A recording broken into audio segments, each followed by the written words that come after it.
Have you ever looked around at your life, your job, your calendar, your carefully planned out path, and quietly wondered, how did I end up here? Today's guest has asked herself that same question, and instead of pushing it down, she followed the thread.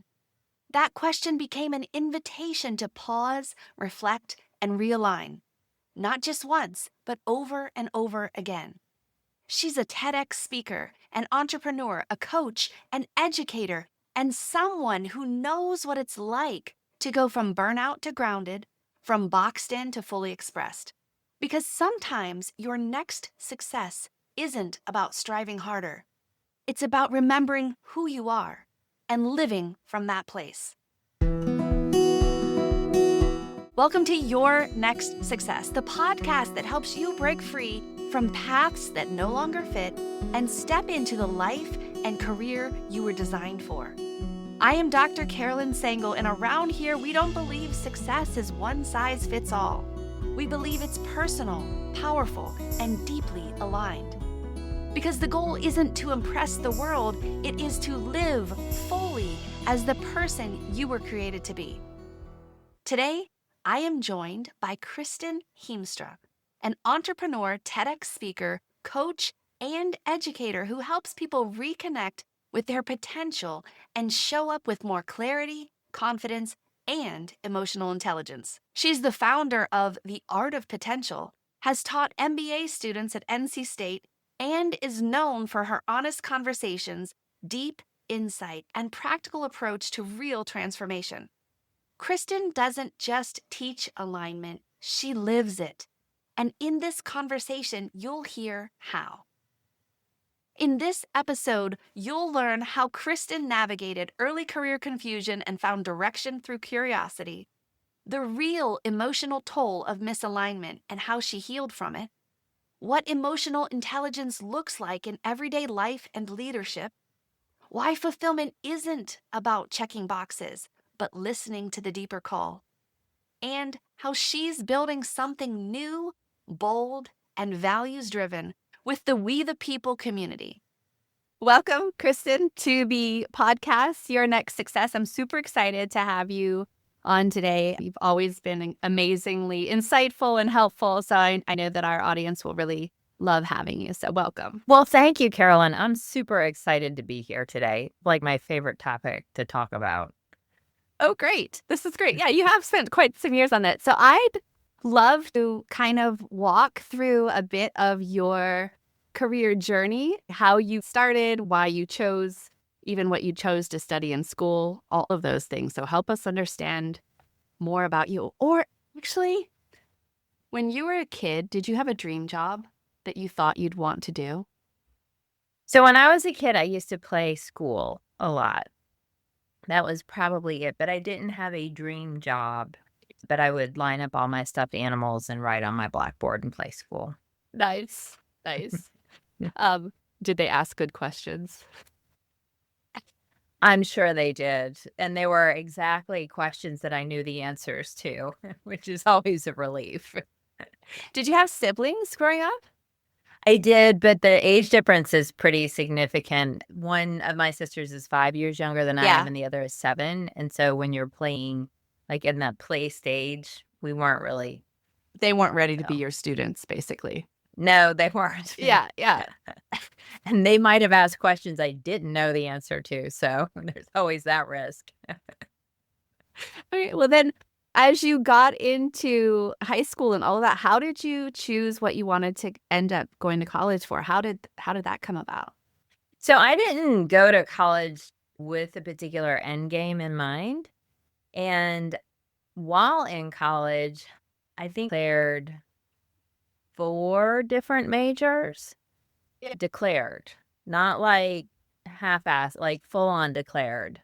And they were things that I had been interested in. I started my journey thinking I was going to go into athletic training. And so I was taking, the anatomy classes and working in the trainer's room and doing all that. And then I decided I didn't like that. And I really started to enjoy religion. I found religion fascinating. And There was also a dance with psychology, and then I really liked city planning, and finally I ended up with a degree in anthropology, which, That's if you're awesome. familiar with it, it's the umbrella which houses all of that. So I ended up loving it once I found it because I could dance in the physical side and study monkeys and do that. And then and cultural anthropology ended up becoming what I really fell in love with. Well, that's so cool. Then, right. So then help us understand. So then after that, after you know, got your undergrad degree, and then what? And then how did you get your job? Where did you go? All of those things. Right. It was, but it's not a big field for getting work. I'm just going to say. Well, so I was super interested in environmental stuff, and it was in the late 80s, and there was a massive recession. And so I went with the intent of doing that work, and it took me a really long time, and it was probably one of the most stressful times, if not the most stressful time in my life. I moved to DC after I graduated, and I was on my own. So, I was doing temp jobs, I was trying to get work. It wasn't nearly as easy to do resumes as it is now, all those kinds of things. And I tried every environmental organization and just couldn't crack the code to getting in there. So I ended up, through networking, working for a news organization that sold news stories. So if you had the local spelling bee champion goes to the national championship in Washington, D.C., you would hire our news team to go interview them because you're not going to send your full news crew.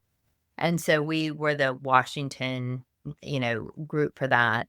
And so that was my first life experience understanding the power of networking and having friends looking for jobs for you and also being open. Like, it's good to have a focus and to do everything you can, but you also have to be open-minded enough. And I waited tables, I hostess, like I did all What? the other things because again, you have to support yourself. But yeah. And then eventually I did end up at an environmental organization, and they were not a healthy organization, which it was one of my first jobs. I didn't know what a healthy organization looked like as opposed to an unhealthy one. And it ended up being very toxic. I left before all the lawsuits happened, but it ended up being quite a thing. And I learned from that experience as well. That's so interesting. What was it about Washington, D.C. that you just took this leap on your own to go there? Well, so I graduated from UNC, and Chapel Hill, I had a romantic I'm trying to remember if we were dating at that time. A guy I'm married to him now. So we had started dating when I was in the first college I attended, which was Hope College in Holland, Michigan. And a roommate of mine and a friend of mine from high school was going to Georgetown Law. So I had connections up there. So I wasn't going to stay here. Mm. And so, and if I was to do hindsight, I always wanted to go to California. In hindsight, I'm like, well, I really should have picked up and gone, but I wasn't that brave at the time. But I don't know. In DC, it's happening. There's so much to do. I loved living up there. It was just great. It's interesting that you got into that toxic organization because I know that some of the things that you've done since then have kind Oh, of been yeah. more on emotional intelligence, Oh, how yeah. to have good cultures, all of those things. Did that Yeah. help shape your interest? Oh, for sure. For sure, because an organization is only as functional as the people who are in it. And they're only as functional as they show up to work. Like, I've worked in so many groups where people have been like, if we could just, like, they do their job well, if we could just get them to leave their personality behind, how great would that be? And if you haven't, you will hear that in the workplace because people show up with all of themselves, right? Yes, yes. And so the toxicity, and there were some value misalignments that were also happening there, which I don't do well with when I'm misaligned in a value position.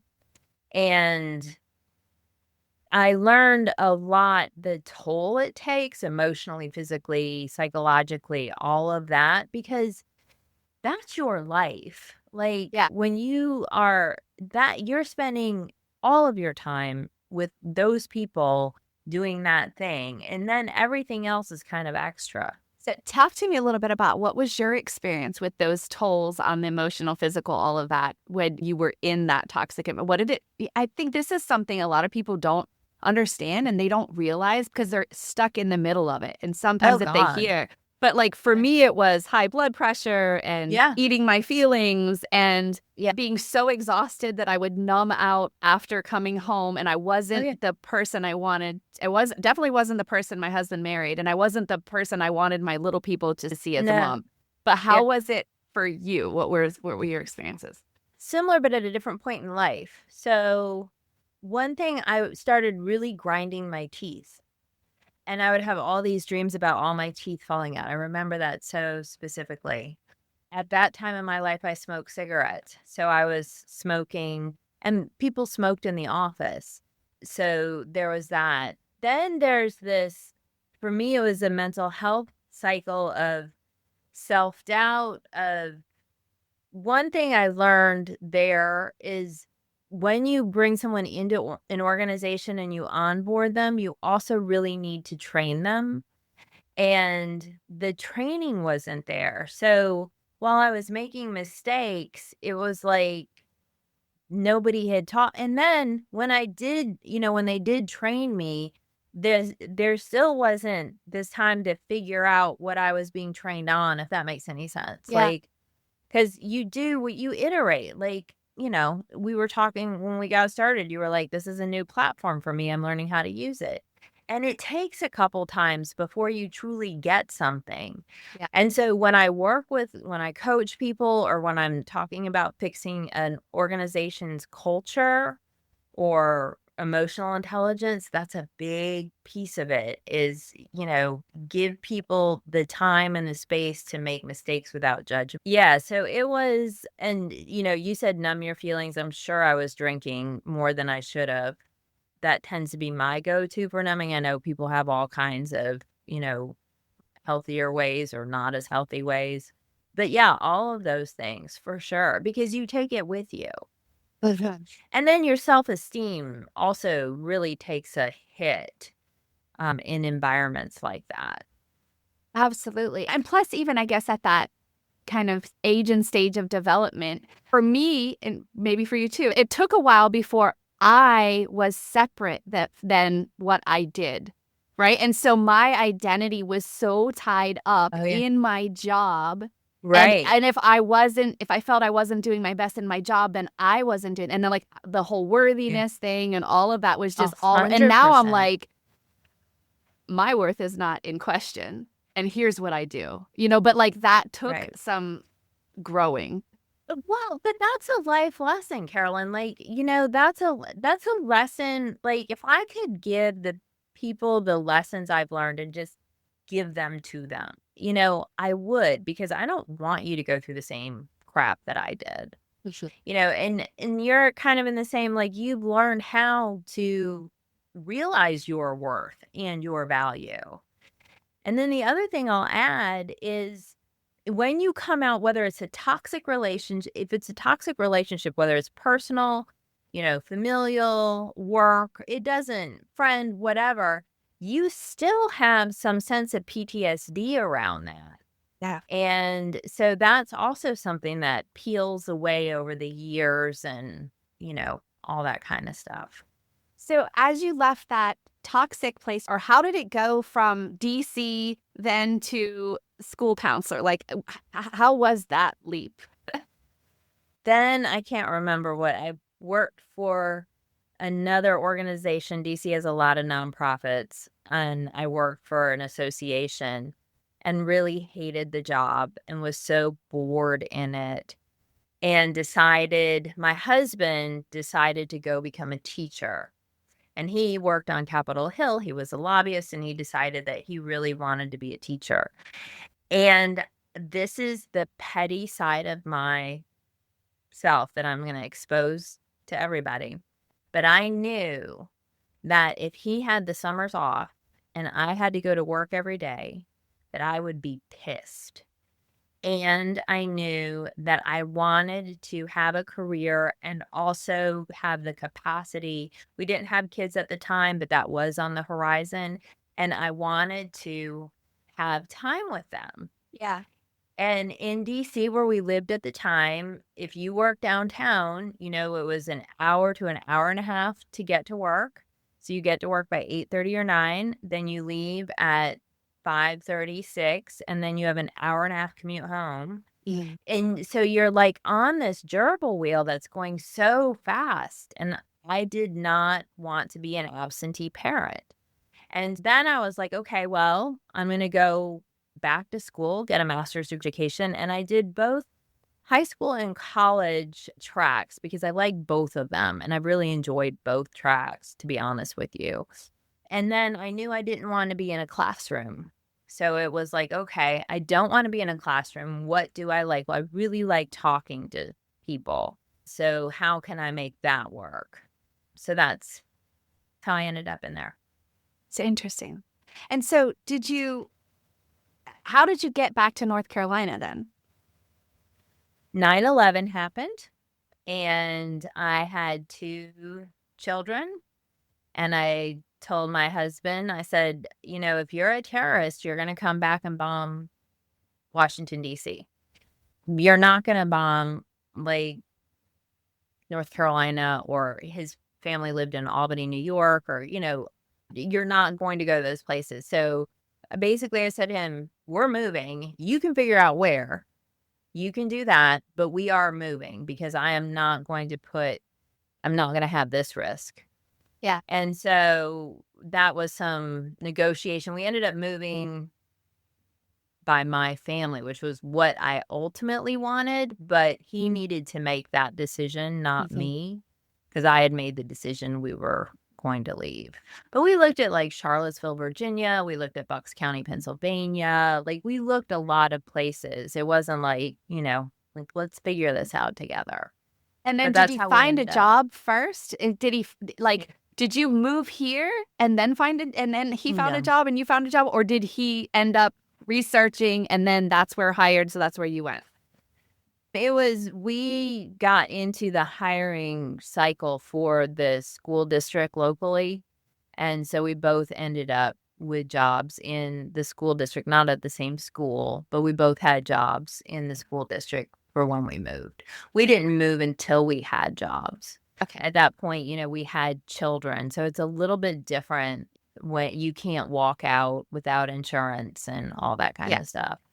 And I will say it was a shock because the insurance at our last school, the school district we worked in Virginia, was so much better. We didn't even know that was a thing. And that's one thing I would say to people is really find out about insurance. Like for my first pregnancy, I was hospitalized for a month and it cost me $20. I had my knee reconstructed. I have a knee issue and it cost me $20. So, I mean, just, I'm sure I was also paying for health insurance or whatever. Absolutely.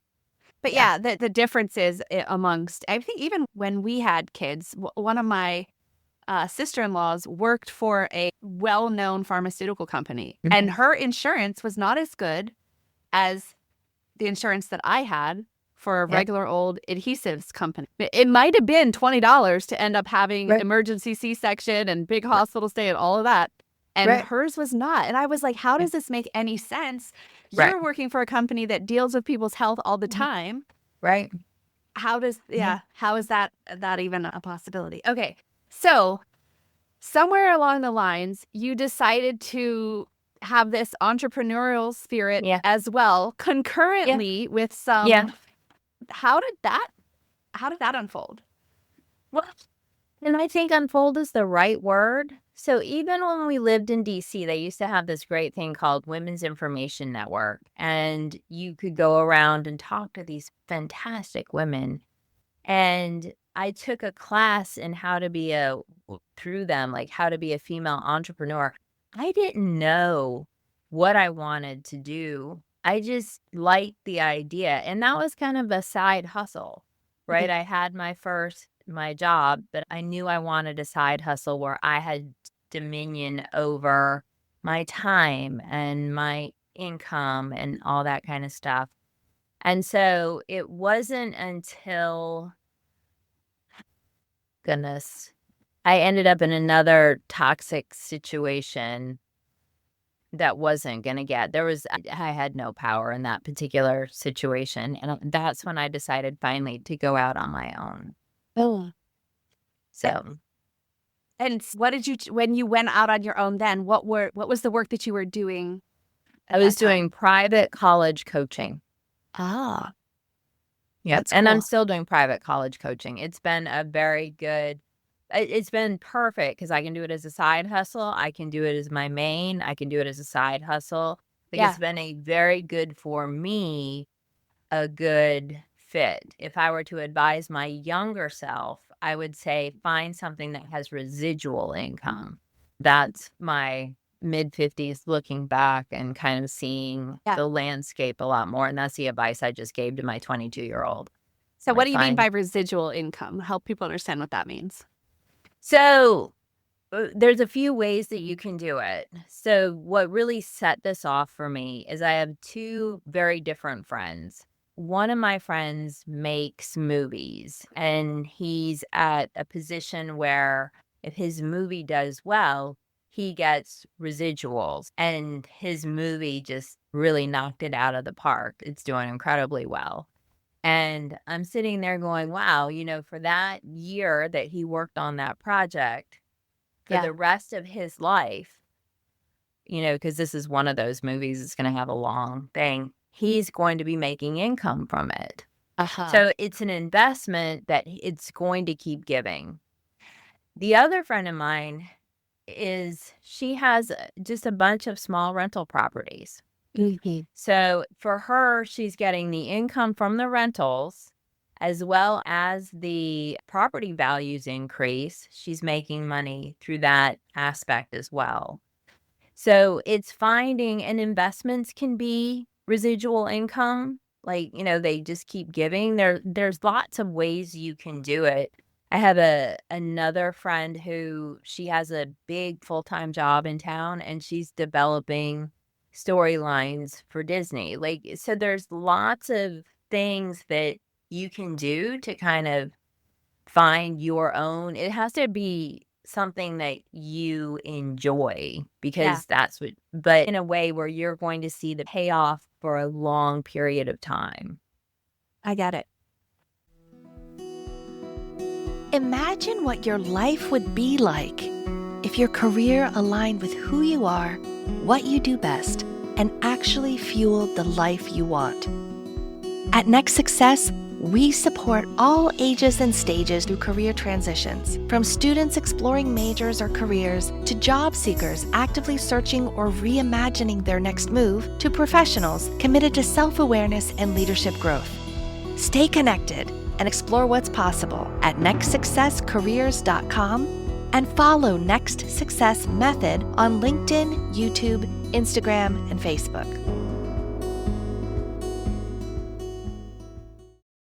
Welcome back. Before the break, Kristin had shared how entrepreneurship gave her freedom and why residual income and personal alignment became non-negotiables. Now, we shift into the next chapter, how she's re-entered the education world, why emotional intelligence became her mission, and what she's building now with the We the People community. Let's keep going. How did you go then from kind of having your own thing to then getting back into, well, I guess, was the entrepreneurship always the side hustle, or did it become the main hustle and then you went back into a full-time job? Yeah. And tell us about that. So I worked for one school which was toxic. And then I left that school right as the market crashed. Oh, So the economy that I thought was going to be there to support me was not. But I had a set of skills that I could then parlay into another similar job working for a school. So I did that. And that ended up being a much healthier organization. So I stayed with that for a really long time. And then I was like, okay, now I'm ready to just walk away from this particular side because as a school counselor, you're really 80% of your time is spent dealing with some things that you really just don't want to spend your time dealing with. It's not, yeah. you don't have kids coming in and talking to you, it's administrivia. So anyway, and so I decided that then to do. And so I've been on my own now for quite a while. And then you'd gone back and you were teaching in college. Right. How was that? Yeah. That was another really fun side hustle. I taught MBA students at North Carolina State emotional intelligence and creating organizational culture. And I loved it. I loved it. It was so much fun. And it gave me a chance to reconnect with my corporate experience Mm. as well as to be the teacher teaching content that I loved. And that kind of felt all in alignment. And that's why, like I said, I could not be a high school teacher because I didn't love any of the content. Like my husband teaches high school history. He loves history. No one in high school's learning emotional intelligence and, anthropology things about organizational anyway.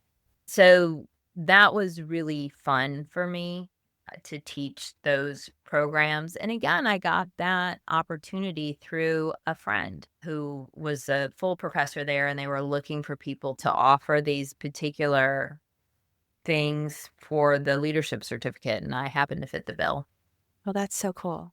Why don't we teach emotional intelligence in schools, younger ages, right? I feel like maybe some of Yeah. the Montessori schools kind of give that culture of grace. And, even if I look at my own children went to Montessori, one did not, Oh, they all do. they Yeah. have different skills. Oh, totally. And private schools all teach it. And teach it so well. I mean, and there's lots of programs, but in the public school, it has become very controversial. And it is not. I did a TED Talk on this because Yes, it's you did a great so TED Talk. We'll link that in the show notes too. I mean, it's so imperative that kids learn it, but when you start talking about empathy, you have to start talking about people who are different than you are. And that can include the color of their skin, their sexuality, their values, their religion.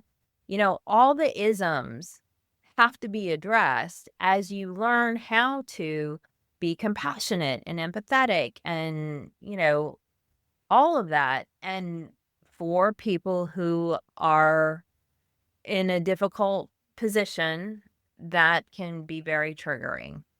It makes them feel like you're giving permission for kids to do things that you're not. You're trying to say, this person, even though they're a Muslim or, Jewish or Christian or whatever, and that is very, very triggering, which is unfortunate because we're all souls trying to figure out how to exist in this planet, right? Now, the California school systems do an excellent job. Like it's integrated into their curriculum, but they're also kind of seen as these crazy left-wing liberals, right? But there's not a teacher who doesn't want emotional intelligence taught in their classroom because it changes the dynamic. It Yeah. changes everything. How do you think that having emotional intelligence, emotional, resilience, how Mhm. does that equate to success or fulfillment? They're two different things. I think you embody one of them so much, which is the self-worth, right? So if we teach children to truly understand their value, to be open to receiving constructive feedback about being a dork or being a jerk or whatever, but not to let that impede their understanding of their own value, Yeah. then that builds true confidence in them because they feel worthy. And they also have greater resilience because your message to them is where we started this conversation of iterating. Like, Yeah. you made a mistake, like, you tried this math problem and you didn't get any of it right. But what did you learn? Is very different than, wow, you failed that. Like, and so the internal Yeah. dialogue gets totally changed when that's the understanding, right? The fulfillment, and I do think schools could do a lot more to build true confidence in students, and it bothers me they're so academic, and I know that sounds weird talking about a school. I also feel like schools are overtaxed with having too many of society's problems to deal with. I don't think that's a fair label to put on schools, but expanding what an education is, I think would be beneficial to all of us you know, like school shootings, they weren't a thing when we were growing up. Right. Like, and the people who are doing the shootings they tend to be loners. They tend not to have those skill sets. I'm going off on a tangent here, but I was shocked when we would have a tragedy in the school. We would always set up our crisis teams, and the kids who came in were the goth kids. They weren't necessarily the other ones that had these big support systems. They were our most fragile kids, and you wouldn't know that by looking at them. I Yeah. would remember being shocked, like, when I first had to go through that for the first time, and then I just knew to expect it. I was like, "Oh, okay." Now, fulfillment is something where you have it's almost like an urge from inside of you to do something. For example, you doing this podcast, this urge, this desire, it's like this drive, right? This fire in your belly. Yeah. And the fulfillment comes from that expression. And you need both. And I wish we helped connect people more with the fire in their belly so that they could, because the fulfillment you get is like nothing else. Yeah. Because you're expressing your soul's purpose. You're expressing, what you came to do. And so it's only in that moment where you're going to find the alignment that you're looking for. I think sometimes people are just so busy in the moment of what they think they're supposed to do that Oh, they're not totally. silent enough to listen and realize, hey, I was put here on purpose for a purpose only I can do. And what is that? And the longer that I'm, settling, the longer that I'm just letting life pass by and not fully living it, the more that not only am I missing out on my own Right. true things, but the world is missing out on what I can contribute. But like, 100%. is it, why do you think people are getting this wrong? That they're not feeling or trusting or taking a leap to go do their purpose? Well, I think you hit it. I think they're afraid. I think fear is a big piece of it because, first of all, you need health insurance, and we are not a nation where you are insured.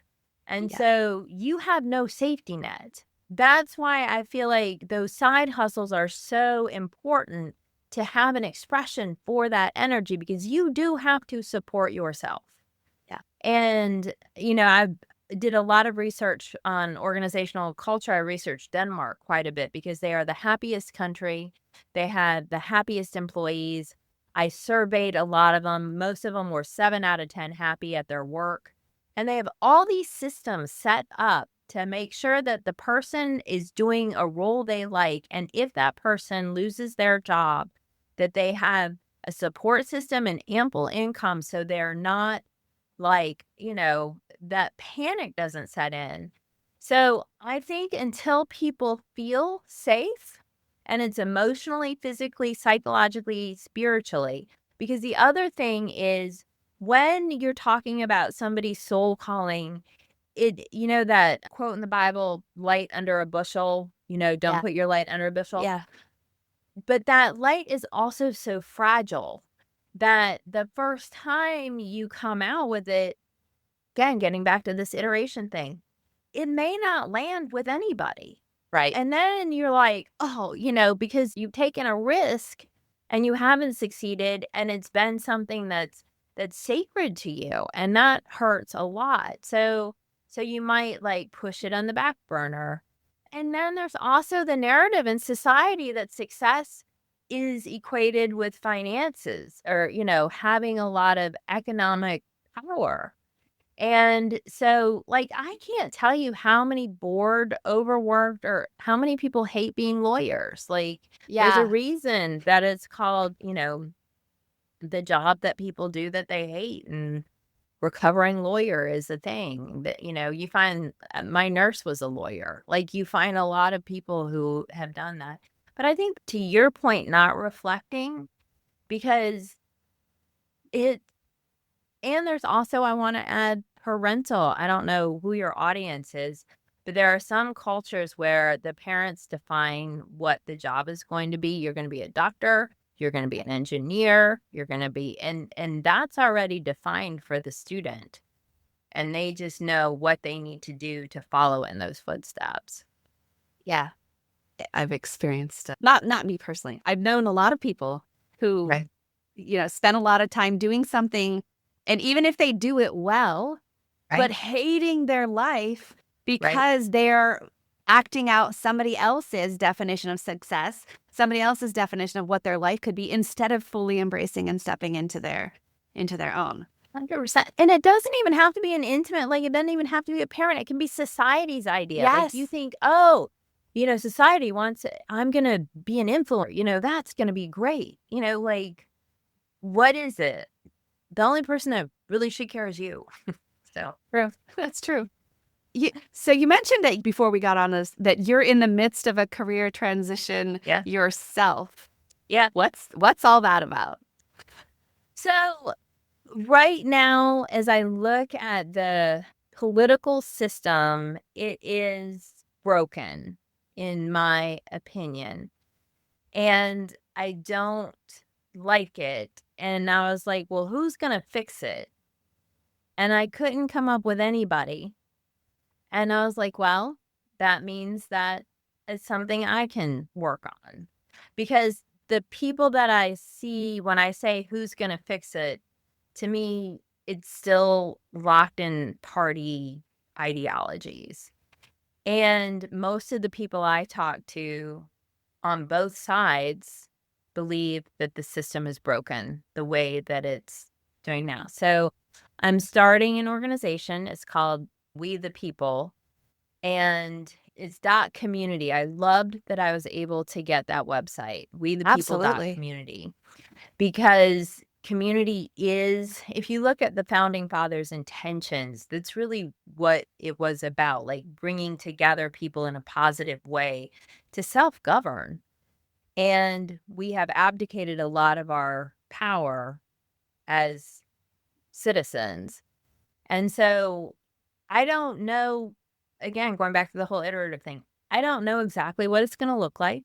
It's truly like, if you think of it in terms of a person, it's an infant. Like, I'm staring at it going, what's your personality going to be like? Anybody who's had a kid, right?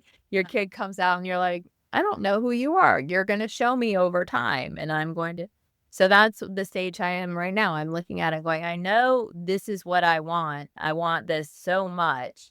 I'm not sure what it's going to look like, but I'm still doing my college coaching. I'm still doing some career stuff. Like, I'm still doing those pieces as I move to this next chapter. So it becomes fluid. So you're building this new thing while still utilizing the tools and the systems that Yeah, you've made for your other ones too. absolutely. That's Yeah. so cool. And that system has worked for me. So how can people find you? Like, what could people get your help with, and how do Sure. they find you? Which place should they Yeah. go to actually get Right. your time? So my website is artofpotential.com. And then I have we the people community, and I don't have that. Will probably be up by the time this is, aired and whatnot, but that is going to be iterative. But if you have coaching, life coaching, career coaching, college coaching, all those things, That's Art of Potential is the website to reach me. I do a lot with trying to help people find authentic success. Yeah. Yeah. How do you define authentic success for you in this moment?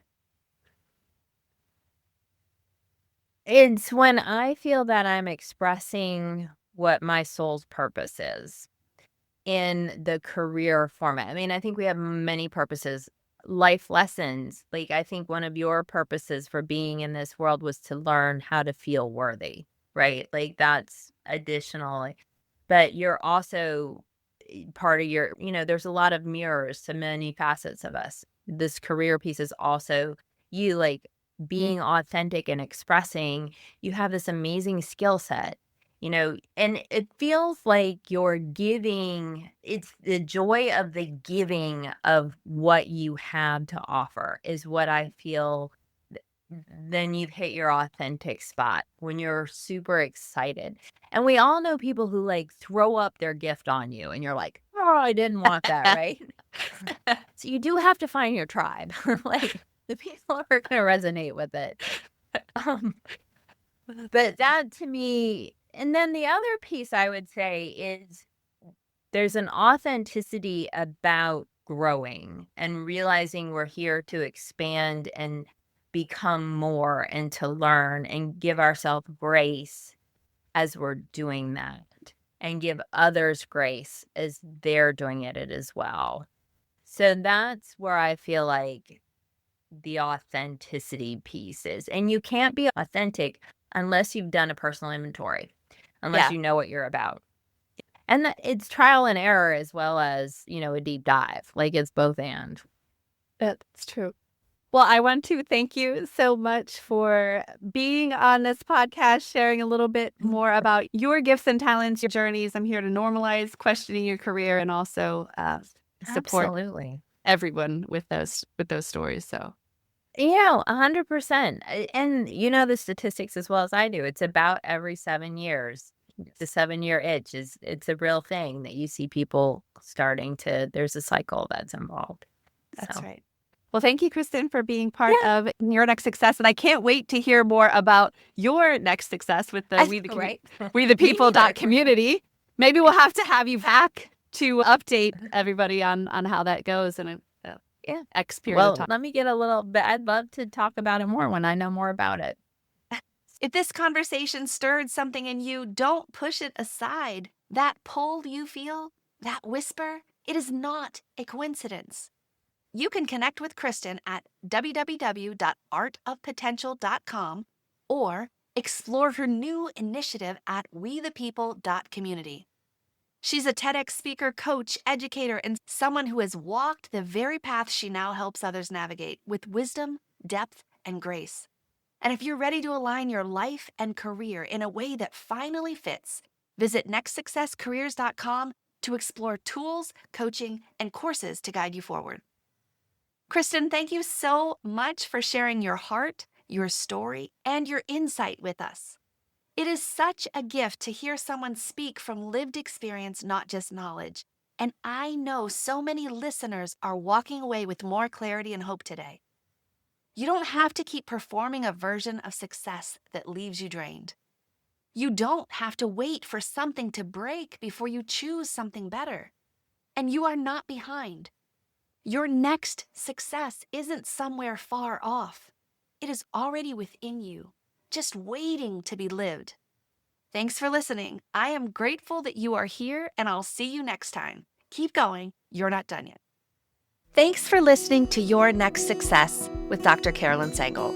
Remember, authentic success is yours to define and includes aligning your career to support the life you want.